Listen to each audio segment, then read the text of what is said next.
BeastNet Podcast, sponsored in part by James Safety Services, OCR Buddy, and supported by the fitness community.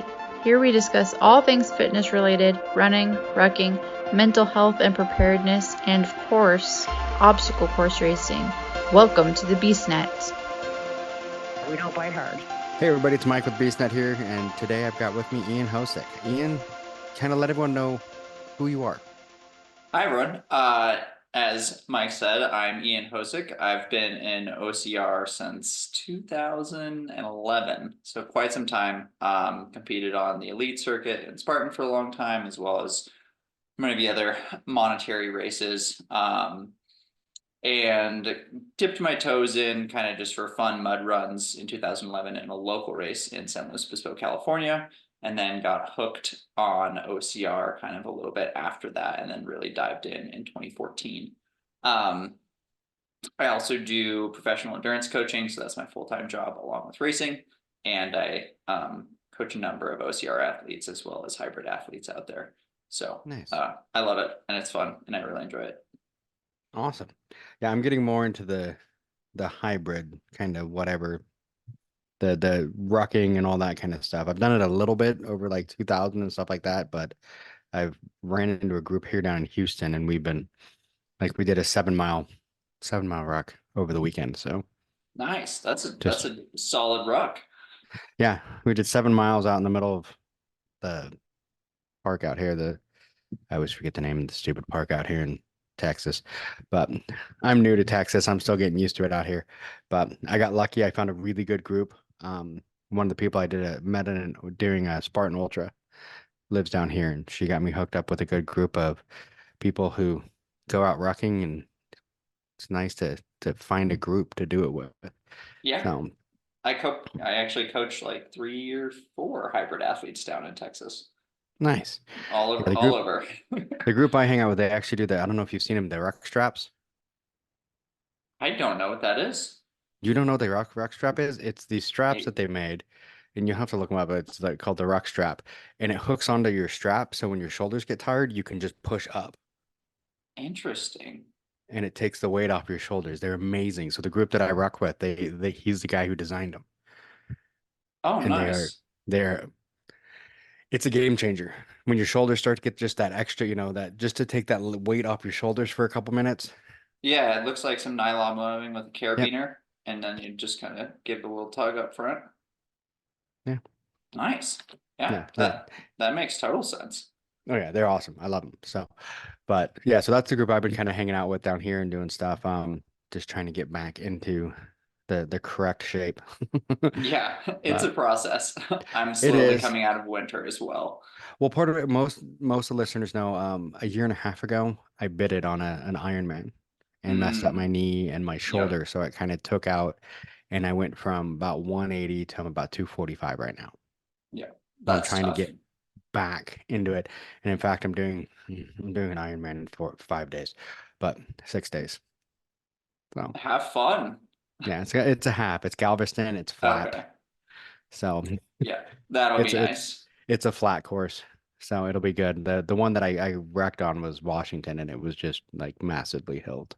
Mhm. So, Yeah, but and you're moving on those tri bikes. You're not going slow. no. Yeah, I've got an S-Works. So, and that one goes good. So That one will move quite well. yeah. So yeah, so it'll be interesting. It's going to be different though, just 'cause I'm bigger now than I was, but I've been Mhm. training. I know I can do the distance. I can do it, and should be good. So Yeah, I know I need to do some more afterwards. I mean, it's one of those, like I told everyone, once I'm finished, I'm not done training. This is just to get me moving, get a me that under starting my belt, goal. starting goal. And then I think I want to see if I can better it and do Waco and later in the year. So Nice. yeah, Yeah, that sounds great. That sounds fantastic. it's been one of those. I'm trying to come back out of it. Like I said, I was before COVID, I was 310 pounds. And then during COVID, I dropped all the way down to 180. And then I crashed on the Ironman and kind of jumped back up a little bit. So it's kind of that weight fluctuation is what kills you sometimes. Yeah, injuries are hard, especially knee injuries. They're just brutal. Yeah, and my problem is both my knees are already shot. So I Mhm. took them both out, one of them in high school and the other one like I was 21 Is when I it bent my ACL, MCL, or meniscus, um or my left everything? knee is the pretty much everything, and my right knee is the MCL. Got So it. yeah. So Well, my left knee just was one of those I damaged it and then never quite would let it heal. And then I would do something and ended up actually and like damaging, I think it was the meniscus first, then I did the ACL, and then like all within a year it got my MCL. oh, that's fun. So like as each one wasn't fully healed, I ended up tearing the other one. And so it was just yeah. Yeah, By the that end of it, my is doctor's like, don't move. just go straight. Just Yeah. only go straight. So yeah, and that's the knee I hit when I went down. So, Yikes. Yikes. so Well, I'm sorry to hear that, but I'm happy to hear that you're getting back into it, and especially with rucking. That's quite hard on the knees. it can be, but I mean, it's you know, it helps though. It seems to Oh help and yeah. gets me moving because I mean, you seem to burn a lot more, a lot faster. At least it feels like it anyway. Well, you are moving more mass in general when you add a ruck, so you're going to have a higher work output. So yeah, burning more calories would make sense. Yeah. So, yeah. So, and I've actually got a couple rocks now. So, and I built the whole gym in my garage. So Nice. it's been nice. It's been a good move down here. So for you, like you said, you do the training with, OCR athletes and, hybrid running. What got you into the training portion? I So mean, you've I've mentioned kind of how what got you into the racing, what got you into the training. Yeah, so I've always been athletic and interested in science, and then kind of those two passions combined. I went to school for materials engineering and don't even touch on that anymore, minus kind of the engineering mindset or like scientific method.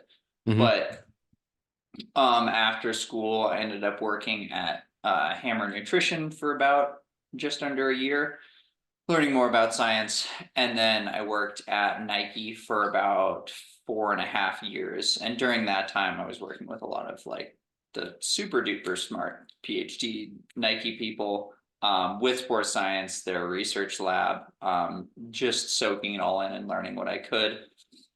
In 2016, I think I picked up a couple clients just doing it recreationally because I was getting big in the OCR scene, and then people were interested to train with me. And I really, really enjoyed that. And turns out I was pretty good at it. So I then decided to shift full time to that in 2017. And then just been enjoying that time and coaching and racing since then. That's Not so much awesome. the pandemic, but Yeah.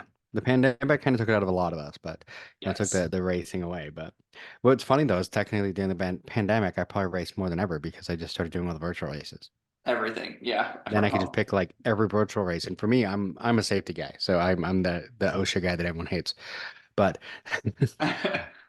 during the pandemic, all my classes and teaching was online. So I would do a class in the morning, have like a 3 or 4 hour break, and then do another class in the afternoon. And it's like, oh, Mhm. well, there's a park next door. And I would just go run virtual races in the park on my breaks. Well, there you go. That works. It did. That's what it took me from 310 to 180. So Yeah, kept a lot of people sane, or the virtual races tried to keep us sane, I guess. they tried, but you missed the camaraderie. It's not the same. It's Yeah. not. That's what I found I missed the most was the camaraderie of friends at races. So Oh yeah. Yeah, the atmosphere is fantastic. it is. It is.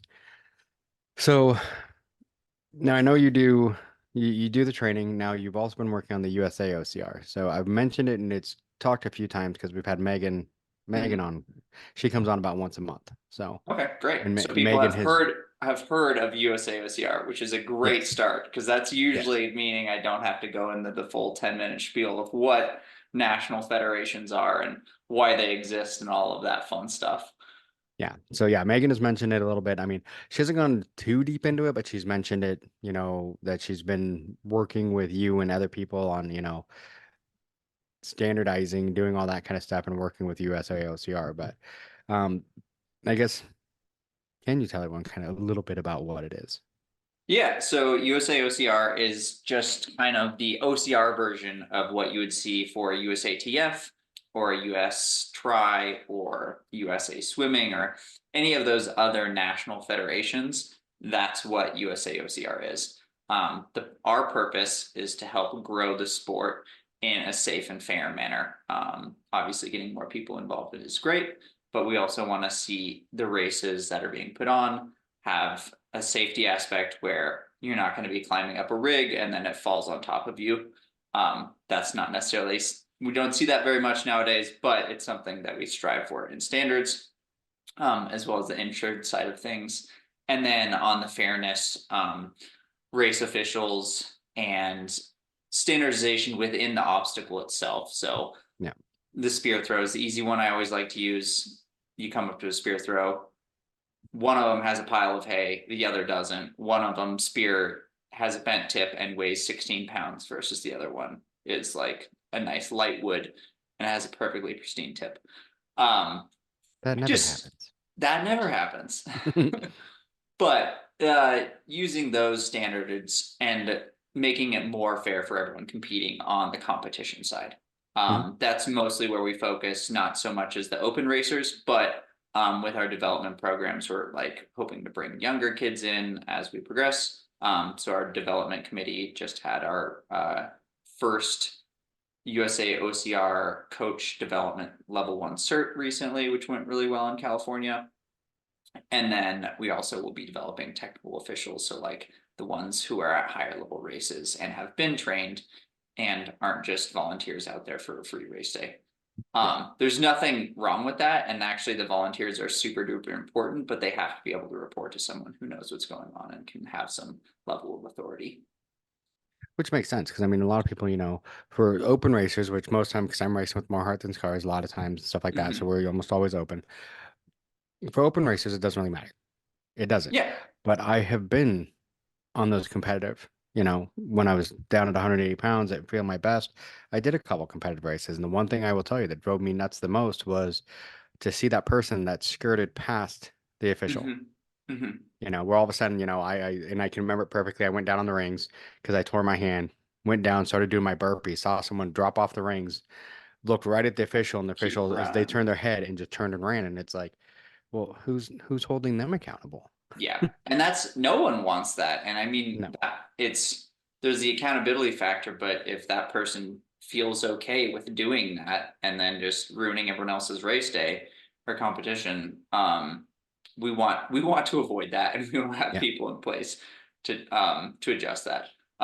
Another big thing that we do in the organization is we also develop the national team and select the national team for international races.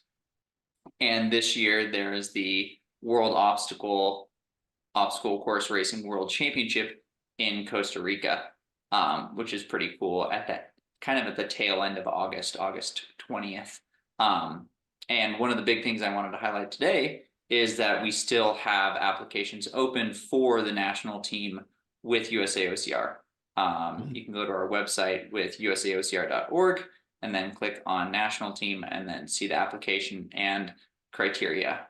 This year, they are not putting any barriers or number limits for age group. So any age group member who has ran OCR in the past and wants to go to Costa Rica on the national team, you're more than welcome to join us. Go ahead and apply. Elite, they are putting restrictions on. So there are 5 men and women per gender per race. And the race distances are the 100-meter, which is a standardized short course, 100-meter, then the 3K short course, and then the 15-kilometer standard course. Nice. And I know that's a big thing that a lot of people have been pushing for is that standardization, because that was kind of the one thing, you mentioned you got into like the OCR and started doing races in what, 14? Yeah. I can remember doing 15 where, I mean, I still have the hoodie that says, Spartan Super 8+, and I can remember doing, what was it, Montana 2015 and seeing like mile 21 on a beast. And it's like, wait a minute, The beasts were a bit different back in the day. They were. And I think that's the one thing a lot of people don't understand because I can remember Montana Beast 2016, I think it was, like 2 of my friends got hurt, but we just kept pushing. And we were out there for because they were hurt, but we were just going for almost 11 hours. Everyone's like, how did it take you 11 hours to 13 miles? I'm like, it wasn't 13 miles. It was over 20. Yeah, it's different. It was different before they standardized it because they were just like, yeah, it's 13 plus, and you never knew. Yeah. Yeah. You know, maybe like a day in advance. They're like, oh yeah, here's the map and it's plus or minus 2 miles and it's like a 15-mile course. So yeah. but Yeah.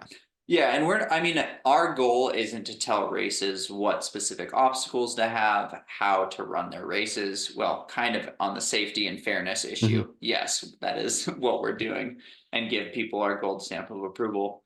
Um, but it's more like, if for the competition side, have like the 3K as a standard distance, have the 15K as that other standard distance, and the 100 meter, which is fully standardized and very mapped out. And it's more ninja-esque kind of looking. But it Hmm. is quite fun to spectate. I got to look at it and watch it last year in Belgium, which was the previous World Championships. And it's great for the sport. It's really good for TV, great for viewership. But we're not telling local races like, oh, you need to have 6 rigs and be exactly 15 kilometers for a non-championship event. So Yeah. races that we would host will also obviously standardize those distances, but we're not here to like put the smackdown on creativity. No, and I mean that's one thing I think a lot of people need to understand. I mean, if it's there's going to have those OCRs that aren't part of, the standardization. They're just, an OCR, they're a fun run. But the idea of the standardization for safety is huge. Someone who, like I said, my job is safety. So, and I've seen so many times companies cheap it, it's Yeah. about the only word I can come up with, and people talk about, oh, there's no way. I mean, if they built these obstacles, they have to hold. No, you've been around long enough, and so have I, to know that there have been stories, and reports of OCRs having obstacles fail. Yeah. One of my first races back, and this was long time ago, um, there was a water obstacle that was quite tall and it fell over. Enough people got on it one side that it actually tipped the obstacle because it was wooden floating, and it fell over. No one got hurt, but it was quite the that's not something you would call safe, and No, insurance doesn't like those things. no. And I've done a few, way back, ones that don't exist anymore. Surprise, surprise. That there was a couple of them where you went to go on the obstacle and you're like, yeah, I don't think so. I'm just gonna go around this one. Yeah. And it's not because of fear, it's because I don't think this obstacle is gonna hold. Yeah. You know. Or even, I mean, water is super dangerous. I Hmm. know a number of years ago, a female athlete I knew jumped in the water and just like had a jagged metal piece go directly into her knee. Speaking of knee issues. So yes, things like that. Those are things we're trying to help out within the sport and lower insurance costs by making it safer. Yeah. And I think that's what a lot of people don't understand either. They're like, oh, what does this help with? It helps lower the insurance costs. And if we lower the insurance costs for the event, it's gonna lower the cost for your sign up. Yeah. I mean, it's And if you're an age group and you drop off a rig and the other guy drops off a rig, you'll both have to do a penalty or whatever yep. like penalty is required at that time.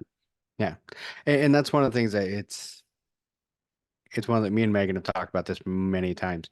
The penalty versus mandatory completion. And I think it's the penalty depends on the rig, but some of them I like the idea of mandatory completion on some of them, but because I've seen so many times where you get that person's just fast enough that they're like, I can't do this anyway. So they like touch Mhm. the obstacle and then just go do the penalty because they know they can beat it. Yeah. So the nice thing, I mean, that it has its benefits and non-benefits. Hmm. One thing, or the system that kind of the international level uses and kind of the national levels are adopting, is the 3 band system. So you get 3 fails, and well, actually you get 2, and if you lose your third band, you'd get a DNF. So it's essentially mandatory for 2 obstacles, and then that third one is just no good. And then at the end or at the obstacle, there are penalties, either a heavy carry or a crawl or whatever, an extra running loop. Burpees are challenging because of standardization of burpees, and there's that's the Yes. whole issue for many years. Um, but that's kind of where the standardization is leaning on that front for the competitive side. Which makes sense. I mean, that's kind of one of those things. I mean, it's kind of a mix of the two. And I mean, I think the hardest thing for years is because most people, because of Spartan and some of these other ones, they're like, oh, burpees, burpees. But like you said, the standardization of burpees is a lot more difficult than people think. I Yeah. mean, how many times have you like I can remember one time someone's like, "Oh, watch this person. They beat like the most amount of burpees in like 10 minutes." And you're watching them going, "What are they doing?" They didn't do one burpee. Yeah, it's like they didn't do one real burpee. What is that? Yeah. But that's what they called a burpee. And it's like that's not even a burpee. So then it was just kind of okay, does the burpee include a jump? Does it include this? And it's like, well, yeah, as far as I knew, I mean, Spartan like laid it out. This is what it is, Yeah. but I've seen so many different versions. And even with Spartan laying it out in the pro circuit, like you'd still have like money being shifted around because people didn't do quote proper form of a burpee, even though Hmm. I mean, they were trying to, but maybe their chest didn't touch the ground, or maybe they didn't like get fully bent arms or something, or a big one that they always liked was your hands have to be above your head. So if they're like here, that doesn't count. So yeah, it's just it's not the best method in my Mm. opinion. No, because I could see the hand thing. You get in a hurry, and I mean, you're still getting the jump, but I mean, you may not get your hands completely flipped up. But Yeah. it just makes me think I did what San Antonio like 2 years ago when they turned it into what they called the Ultra Super. They just made us do 2 laps of the Yeah, two sprint. laps. Yep. By the time I finished that, like the last two obstacles, I like do burpees, and I'm like, I'm just gonna lay on the ground and like flop around because my arms don't work anymore. Hmm. Because it was very upper body heavy, the whole thing. Like I got Yeah. the bender and like had to like use my other arm to flip my arm up just to even grab it. But Oh, fun. oh, it was brutal because that's a lot of obstacles. And they Yeah, were when just you the put way they that set them density in up. there. Yeah, the way they set them up, it was really like there was a bunch of them right in the beginning, and then you did all the distance, and then came back, and all the rest right at the end. So they Hmm. were just one right after another with like 100 feet between them. Yeah. So it was like by the time you hit like the last one, I think they finished with rope climb, and I'm like, yeah, I'm just gonna go do the burpees because my arms won't even lift up. Yeah. And rope climb's not one you want to have like tired arms and then you get No, halfway up and then you're like, oh, now I gotta fall off. yeah, yeah. So I mean, I could see the idea with the burpees, and I mean the bands. So with the bands, is it an automatic? Like if you don't finish it, there's no penalty, you just lose the band. Lose the band. And then there's the one variation or the one race I've done that had that system, which was in Belgium last year, was at the end of the race, you had a penalty loop, which was a heavy carry, or in this case, a keg roll. They had full kegs, and then many people would just roll them around the penalty loop. You could pick it up and run with it, but people were pretty toast at that point. I can see that. Yeah, so they would if you started with three bands, if you failed an obstacle, you got a band cut. If you came to the finish and you had no bands, you had a DNF as your result. Interesting. Or I think it's either did not complete, I don't know the exact terminology, but you did not have a competitive time. I'll say that. So you finished the race, you just didn't get a competitive time. Yes. Yeah. I know I did one where it was similar, but you had a band and then it was only one band, but every time you failed an obstacle, they put a dash on your band. Got it. And then when you finished, that was how many loops, like penalties you had to do before you cross the finish line. And the way they actually did it, it was you had to do I think it was like 6 jumping burpees Hmm. towards the finish line. And then that was one loop. And then if you had another mark, you had to go back and do it again. Let's start over and just So keep yeah, doing six keep until you doing it. Yep. get Until close. you got all the marks off. Yeah, that's an interesting. Yeah, I mean that's the same concept. I'm just thinking Yeah. about for like race logistics and like not having to use as many bands. Yeah. That was it. So yeah, they just had one band, but at the each obstacle, the course marshal or whatever would have a Sharpie. And Hmm. if you failed, they put a little tally on your band. And then when you finish, the course marshal at the end will say, okay, you've got six tallies. That's 6 loops before Yeah, you can that's finish. 36 jumping burpees. Yeah. Which doesn't sound like a lot till you have to do 36 jump burpees. Oh, So I have done plenty of burpees in my day. yeah. I know how tiring burpees can be. And what made it even more interesting, this was a team race. So you counted up between the team of Oh, three, that's no fun. how many was on each person's. So if you had two, but the rest between your team there was 6, everybody did 6. That's a lot. Oh, it's Yeah. per person. Per Oh, person. interesting. It's So not then you divided. couldn't cross Yeah, until you finish, until everybody everyone finished. Yeah, finished. that stacks up pretty quick. Hopefully, not too many failures. Yeah. It was a fun event. It was crazy. It was out in the middle of Oregon, but in Bend, Nice. Oregon, it was a blast. Oh, fun. Yeah, Ben's a fun place. Yeah. Yeah. So, and that's the one thing that I think I like about the idea with the USAocr is trying to standardize because you do get that, like, oh, at this race they do this, at this race they do this, which is great to see the innovation and see the different things. But if they're going to turn this into a, you know, I know that the big word that everyone always uses, that Olympic event. If that happens, I know that's going to happen. That's down the way. But if they're going to turn it into a standardized race worldwide, there has to be standardization. Yeah, Because, absolutely. if I'm, say whatever, I do the best in the USA, but my standards are completely different what they're doing in the UK, how do Yeah, you compare that? yeah. And that is the nice thing is they are developing a lot more standardization at the international level, which is allowing the national federations to be more standardized throughout countries as well. Obviously, we have different individual national federations doing things differently, but we still can say, oh, this is kind of how we have coach development. This is how we're training our technical officials. We're all following the 100-meter, 3-kilometer, and 15-kilometer distances. I think the biggest difference is what you'll see is the different obstacle variety between national federations and just countries. Whereas Hmm. like Europe they usually have much harder rigs than we do. They have a lot more rig companies, their holds are smaller, they're more dynamic. The US has some challenging stuff, but it's not quite, you won't see as many rigs as you would see in like Europe on Yeah. like a toughest or something like that. I would say Savage Race is about the closest, but they still, some of their rigs are not as challenging, I would say. Hmm. I got to get out to a Savage race. Now that I live in Texas, there's more races. They So, do, yeah. I'm one of the several Sour Ridge races I've done has been in Texas. It's fun. yeah, I'm originally from Seattle. And then that was one nice thing when I moved down here. I'm looking at all the races going, oh, wow. Yeah. Yeah. Seattle does have a good number, but it's not, I would say Texas definitely has a lot more. Seattle's losing them though. They're down to pretty much, if you really look at it, besides some of the local ones, the only big names that go up there is Spartan and Tough Mudder, and you get them 2 weekends. Yeah. And that's not very much. It used to be more, but it's just, yeah, over the years as brands have dropped off, it's, Savage and those haven't made it really to the West Coast yet.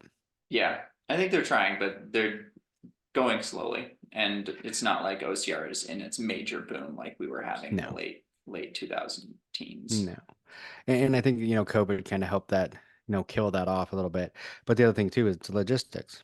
That's why usually if you see Spartan go over to the West Coast, they get like 4 or 5 rows, races, one right after the other in Mhm. different areas in the West Coast because now they have the rigs over there.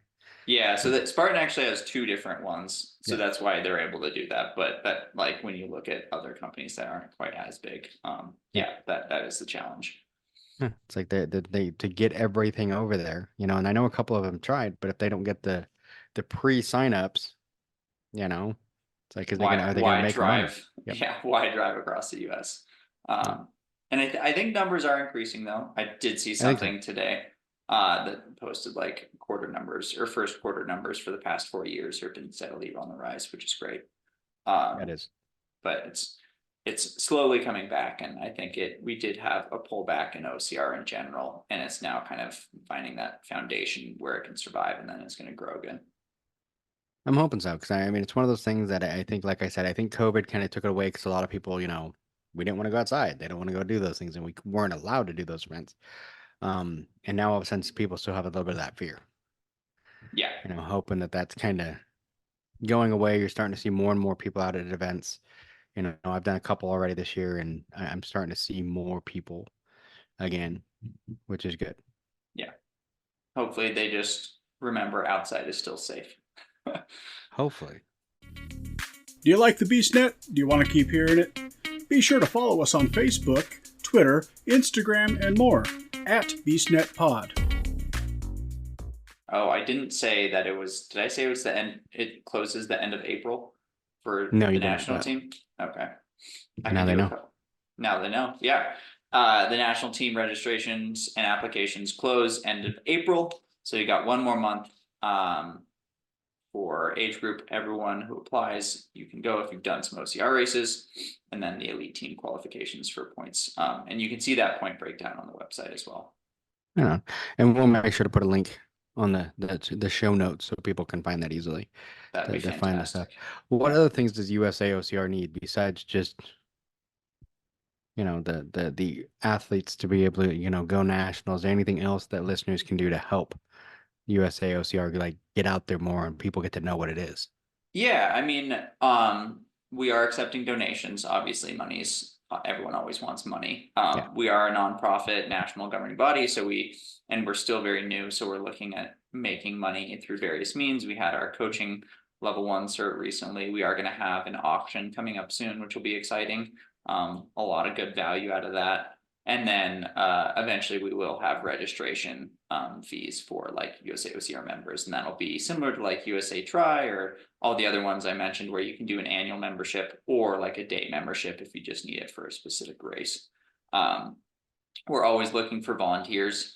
If you want to get involved, please reach out. All of our contact information is on our website, or you can just reach out to me directly on Instagram or any of the social media methods. And then you can see the board of USAocr, so maybe there's someone you know on there and you can reach out to them directly. We do have a number of committees, so we can usually find a niche for anyone who wants to get involved. Very nice, very nice. It's one of those things too, and I think a lot of people, I don't know, because OCR has never had that like governing body where which a lot of people don't realize, like if you do triathlons, that was one of the things I got surprised by when I first started doing triathlons. They're like, okay, well, you have to be a member of the USA Triathlon. I'm like, the what? Yeah. And it was like you could pay, I think it was like $15 for a day to do a race, Mhm. or it was, I don't remember what it was. I just get the annual every year because I do enough triathlons, and I'm like, yeah, it's just on it paying that much by the end of the year anyway. Mhm.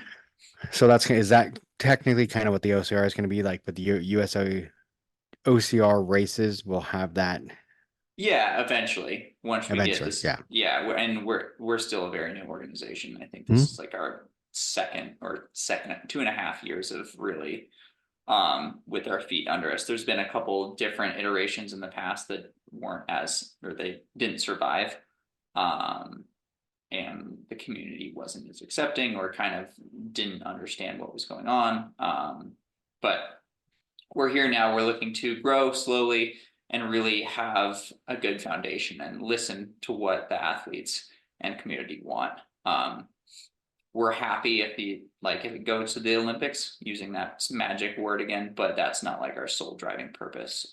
Our purpose from USAocr for the US is to have a fair and safe races for the athletes. Which is huge. Like I said, that's one of the big things. Like for me and safety, um, safety is huge, and a lot of people don't realize too how much, like I said earlier, safety saves you money. Yeah. The safer the sport is and the safer you can show, and like a lot of times too, especially if USAocr gets big enough, like it becomes kind of a thing for insurance companies, like, oh, you're a member of USAocr, so you must be doing it right. Here, we're going to lower your rates. Yeah. And I've seen that with some other stuff, and that's one reason why I like USA Triathlon. That's one of Yeah. the things. A lot of companies, if you're part of USA Triathlon, usually you have to reach certain standards, which insurance companies look at and go, okay, we're going to cheapen your rates. Yeah. And this is all part of our long-term plan. Yeah. That's what we want to accomplish because we know the model works. Risk is expensive. Mhm. Safety, even though it may be on an obstacle course and you're swinging through monkey bars or rings or who knows what, does have some inherent risk, but that's your liability, not necessarily the race companies if everything's Yeah. built to spec. Yeah, and everything's built to spec, and that's the big key. Everything built to spec. And I mean, you want to make sure that as the company is doing everything they can to make the obstacle as safe as possible, there's always some risk. I mean, you could fall off the obstacle, land wrong, do whatever, but hopefully you're not going to find a big chunk of metal in the water. Yeah, things that can be avoided and taken care of ahead of time. Which is one of those things because I had something similar, but it was rocks. but it was one of those ones Yeah. I thought that the water looked deeper than it was. So when I came off the rings and I hit the water, I didn't straighten my legs out because I figured I was going to hit water and it was fine. But the water was like 6 inches deep. Yeah. And that would be where you put a sign that says shallow water or Yeah. something like that. So I was like, that's oh. arguably more dangerous than having flat ground, because that 6 inches allows you to drown in it, as well as you land differently when you think you're going to go into deep water versus like hard packed. Yeah. Yep. So true. Which you know from personal experience. Yeah. Yeah. You hit the water, like I said, you're expecting it deep. You're like, oh, whatever. But then all of a sudden, because that was the reason I didn't straighten my legs. I'm like, oh, I'm going to hit the water. If I straighten my, whatever, I don't want to hit wrong. So I'll just land, with my knees bent, and nope, 6 inches of water right on my knees. I'm like, oh, that's unfortunate. I finished, but I was limping pretty good. Yeah. So, which, all right. Well, it's been great talking to you. Ian. I mean, if there's nothing else you got to say to the listeners, I mean. Yeah, we can sign off. That was great. Thank you for having me. This was wonderful.